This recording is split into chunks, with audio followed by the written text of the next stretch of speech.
es solo la inclemencia del tiempo lo que pasa en este estudio, sino que tenemos un micrófono que patea. Yo no puedo creer, estoy electrocutado.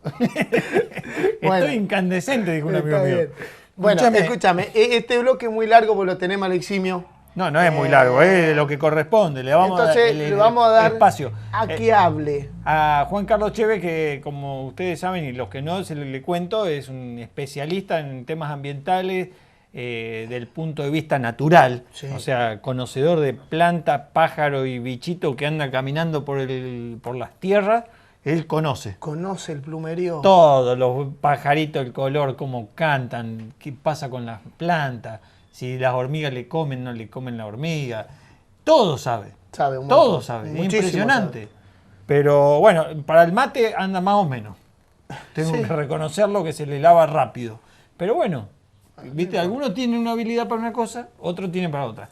Así que vamos a verlo a Juan Carlos escuchar lo Cheve, que nos cuenta, que es un tema interesante que está pasando en el Chaco.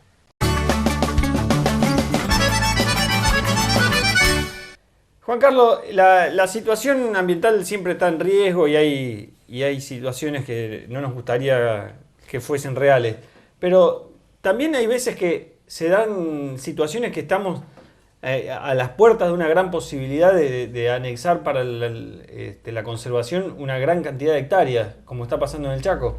Sí, en realidad hace 3-4 años atrás habíamos, desde la Administración de Parques Nacionales, me había tocado a mí formar parte de la delegación, habíamos tomado contacto con el gobernador por entonces del Chaco, Rosas, para plantearle una propuesta integral de conservación de áreas en el Chaco, que es muy, si bien hay reservas naturales, el Parque Nacional Chaco desde hace muchos años, una reserva provincial Loro Hablador en el Impenetrable, un parque provincial Fuerte Esperanza, el Parque Provincial Pampa del Indio, es insuficiente para el tipo de ambientes que tiene que proteger el Chaco, que son ambientes donde las especies tienen que andar mucho para conseguir su alimento, entonces los territorios del yaguareté se vuelven más extensos que en otros lados, y se necesita proteger grandes sectores. Entonces, cuando empezamos a buscar grandes sectores para proteger, apareció una propiedad muy interesante que se llama La Fidelidad, una vieja estancia que se pudo mantener milagrosamente hasta nuestros días como un gran bloque, con 100.000 hectáreas del lado de Formosa y 150.000 hectáreas del lado chaqueño,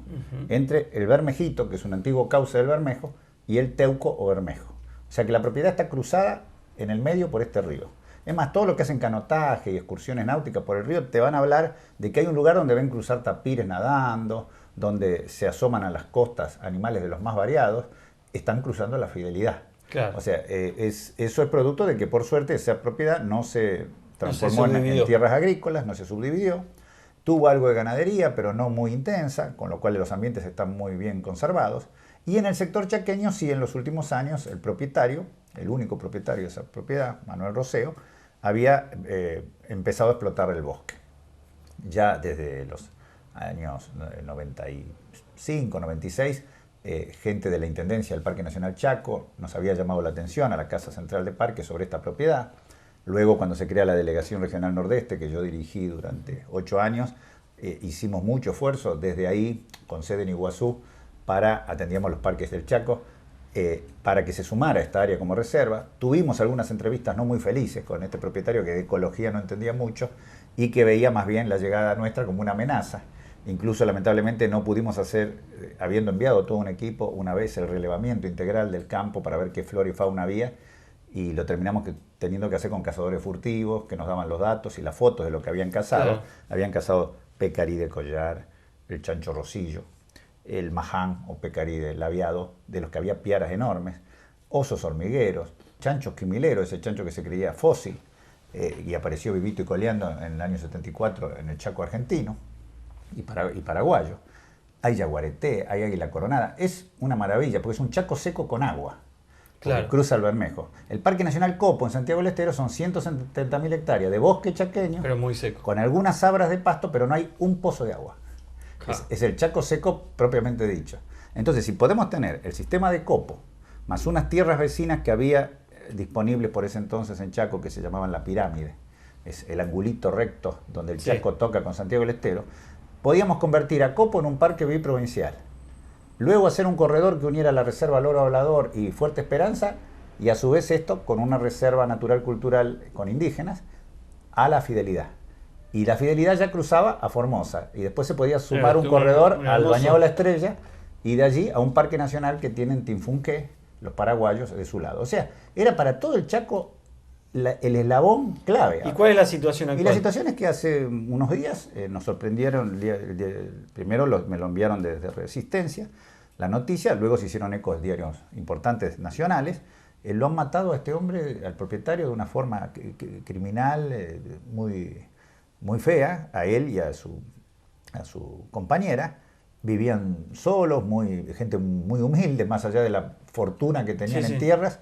Vivían en una situación que nadie lo puede creer, una casa muy sencilla. Y bueno, parece sin herederos, desaparecieron las carpetas con los movimientos madereros, con los títulos. A él le estaban vendiendo las tierras inmobiliarias de otras provincias. A mí mismo me habían llegado a decir que ya lo de Formosa estaba perdido, y en realidad parece que no era la firma de él. Entonces el hombre se preocupó y empezó a investigar. Y dicen que cuando vieron que empezó a investigar, para que no se comprometan los que habían hecho estas acciones, lo enviaron a matar. Entonces mi duda es, ¿qué hubiera sido de don Manuel Roseo si hubiéramos podido, con la continuidad deseada? Porque ¿cuál fue el problema de todo esto? Esto se habló con Rosas, pero después cambiaron los gobiernos, muchos de los actores nos corrimos a otras instituciones. Yo sigo siendo un hombre de Parques Nacionales, pero estoy trabajando desde hace años en la Fundación Azara, y a veces los expedientes solos no se mueven, lo mueven los hombres a los expedientes. Lógico. Entonces, teniendo un lindo expediente, la Fidelidad no se concretó como parque, pero como acá se trata de ver la mitad llena del vaso, bueno, ¿no será este el momento, aún triste con esta noticia desoladora, de que nos pongamos a hablar seriamente con las autoridades nacionales, o sea, parques nacionales, más la provincia del Chaco y las actuales autoridades y las provincias de Formosa, para armar este Parque Nacional Biprovincial de la Fidelidad? Sería una muy linda oportunidad. Tristemente, las noticias y señales desde el Chaco no son promisorias.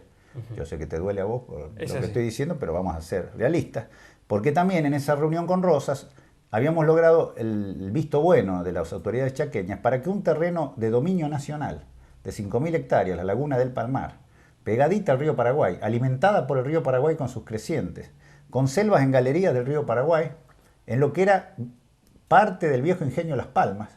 Lo último que le quedaba a la nación de ese ingenio eran estas 5.000 hectáreas. Detectado este terreno, relevado por las autoridades de parques, lo que queríamos era que por un decreto el presidente de la nación los declare Reserva Natural Silvestre. Eso quedó con el expediente armado, con el visto bueno del gobernador del Chaco, pero por alguna razón no se movilizó tampoco. Quedó en un cajón. Quedó olvidado. El ambientalismo lo olvidó, porque acá no es cuestión de culpar a las autoridades. Hay un movimiento ambientalista que no puede estar preocupado solo por el reciclado de la basura o por si descontaminan el riachuelo. Eso es una visión muy porteña y centralista del ambientalismo. La Argentina sigue siendo bosque chaqueño. Sigue teniendo ambientes que no están protegidos. ¿Con qué reserva la Argentina protege las costas del río Paraguay? El segundo río en diversidad de peces de la Argentina, después del Alto Paraná. Con ninguna. Porque Pilcomayo llegaba al río Paraguay, pero se achicó a lo que soy. Sobre el río Pilcomayo, 60.000 hectáreas, y yo voy a tener 260.000 hectáreas en algún momento. Pero le nació Clorinda adentro. Entonces, a fines de la década del 60, ese parque nacional, mucha gente esto no lo sabe, por eso lo cuento, se redujo. Y ahí se perdió la presencia sobre el río Paraguay, que es un ambiente muy interesante porque bajan elementos del Pantanal, de flora y fauna. Era el último lugar que sabíamos a ciencia cierta que en el Chaco había ciervos los pantanos. En la provincia del Chaco está en una situación muy precaria esta especie, que es monumento provincial. Y bueno, tristemente la noticia que me llega es que la ONAVE, el Organismo Nacional de Bienes del Estado, que era el propietario circunstancial de estas tierras, decidió dárselas por un pedido del gobernador a la provincia del Chaco, y la provincia del Chaco lo que hizo fue municipalizarlas, dando la mitad a La Leonesa y la mitad a la localidad de Las Palmas, que son dos localidades que están ahí, crecieron juntas, digamos, pero siempre en pugna. Y bueno, ahora lo vamos a repartir como si fuera una gran torta, la Laguna del Palmar. Cuando en realidad podría haber sido una gran reserva nacional, un atractivo turístico fenomenal a kilómetros de resistencia, al que se podía llegar muy fácilmente.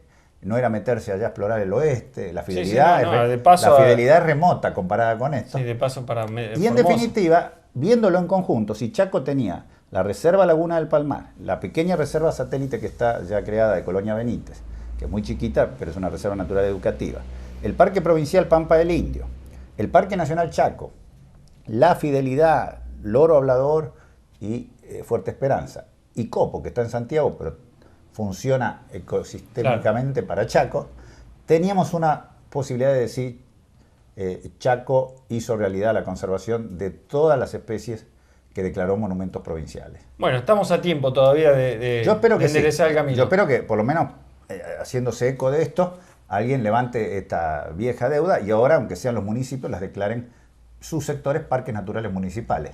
Y volvemos de nuevo al comienzo de la historia, ¿no? Seguro. Bueno, muchísimas gracias. No, gracias, esperemos tener buenas noticias. Esperemos que sí.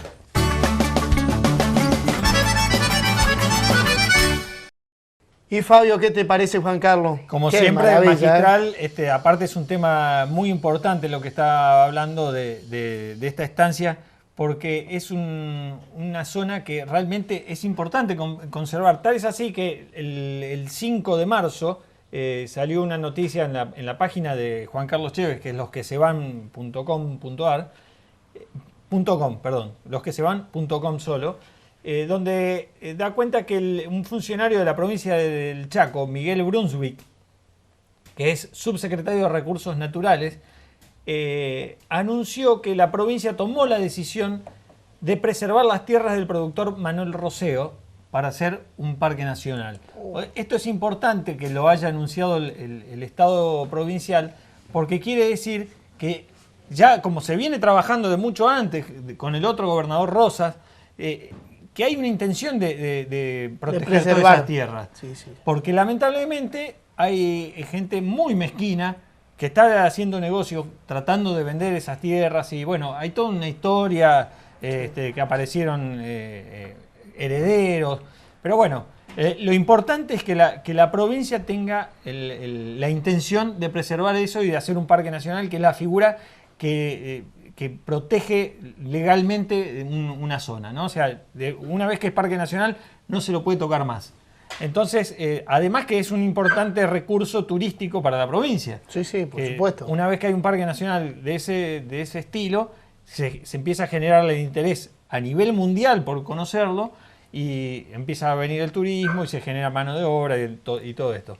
Lo que falta es que la provincia de Formosa haga lo mismo con el otro pedazo de La Fidelidad que está cruzando el río. Así que ahí va a haber mucho más algarrobo, si Dios quiere, ¿no? Si Dios quiere, vamos a por lo menos poder ver un árbol en pie a futuro. Así que los tucumanos que no vayan. Bueno, nos vamos al corte y enseguida volvemos.